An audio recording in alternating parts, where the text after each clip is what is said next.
ની સાથોસાથ તેઓ સમાજમાં અનેકવિધ પ્રવૃત્તિઓ દ્વારા સમાજ સેવા કરી રહ્યા છે। એ પણ એક યજ્ઞ છે। અમારે ભાઈ પાંડુરંગ શાસ્ત્રીજીએ દરેક વસ્તુને યજ્ઞ કીધો, સ્વાધ્યાયને પણ યજ્ઞ કીધો। સ્વાધ્યાય એ મોટો યજ્ઞ છે। સ્વાધ્યાય દ્વારા તમે સામાજિક ક્રાંતિ, વૈચારિક ક્રાંતિ લાવે છે અને પોતાનું પણ કલ્યાણ કરે છે। બ્રહ્મા, વિષ્ણુ અને મહેશ એ જુદી જુદી, જેમ દરેક કોઈ નાનામાં નાની સંસ્થા હોય તો એનો એક સંચાલક, તો અવડું મોટું ઈશ્વરે ઉત્પન્ન કર્યું તો એનો સંચાલક તો કોઈ હોવો જ જોઈએ।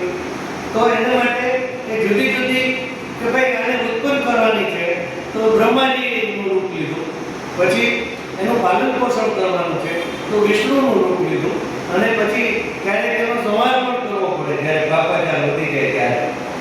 ભગવાને ગીતાજીમાં પણ કહ્યું છે કે યદા યદા હિ ધર્મસ્ય ગ્લાનિર્ભવતિ ભારત અભ્યુત્થાનમ અધર્મસ્ય તદાત્માનમ એટલે અમારા નંદુરામ શર્માજીએ એના પુસ્તકમાં લખ્યું છે કે ગુરુ કેવો હોવો જોઈએ? તો ગુરુ શ્રોત્રિય હોવો જોઈએ અને બ્રહ્મનિષ્ઠ હોવો જોઈએ।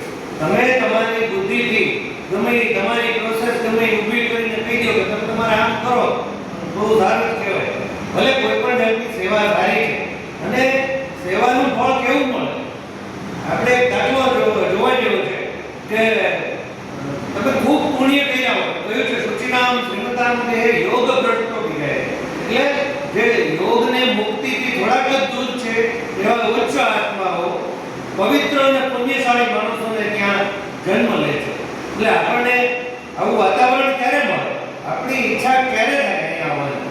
નહીંતર આપણે બીજે ક્યાંક પિક્ચરમાં જઈને ન બેસીએ, ક્યાંક બગીચામાં જઈને બેસીએ, ક્યાંક સરોવરની બાળે જઈને બેસીએ, તો એ વાત છે। એટલે શાસ્ત્ર પ્રમાણે જે કામ કરે એને શાસ્ત્ર પ્રમાણેનું પુણ્ય મળે, અને જો શાસ્ત્ર વિરુદ્ધ કામ કરે તો એને પુણ્ય મળતું નથી। આ વાત એકદમ નિશ્ચિત છે।